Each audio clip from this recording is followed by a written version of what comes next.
ఇచ్చాను చూడండి 100 రూపీస్.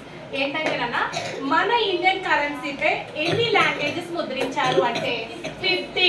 ఎన్ని లాంగ్వేజెస్ కన్నా 15. చూడండి మనకి 15 లాంగ్వేజెస్ కనిపిస్తూ ఉంటాయి. మీరు ఎప్పుడైనా అబ్జర్వ్ చేస్తారో లేదో 100 రూపీస్ నోట్ మీద 15 లాంగ్వేజెస్ ముద్రించినట్టుగా మీ సోషల్ స్టడీస్ లో 6th క్లాస్ లాస్ట్ లెసన్ లో మీకు కనిపిస్తూ ఉంటాయి. ఓకే, ఇప్పుడు ఆ 15 భాషలు ఏంటో గుర్తు పెట్టుకోవడానికి ఒక చిన్న సింపుల్ కోడ్ ద్వారా మీ ముందుకు వచ్చేసాను.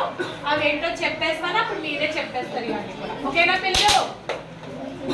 ABC KQ M square NOP ST square U. Stop. A means Assamese, B means Bengali, G means Gujarati, KQ Kashmiri, Kannada, Kashmiri, Konkani, M square Marathi, Malayalam. Very good. Marathi, Malayalam. N means Nepal, O means Odia, P means Punjabi, S means Sanskrit. Sanskrit means Samskritam అని కూడా అంటాం, తెలుగులో సంస్కృతం అంటారు. T square Telugu and Tamil. U means ఇప్పుడు చెప్పండి, మన భారతీయ కరెన్సీపై ముద్రించినటువంటి languages ఎన్ని?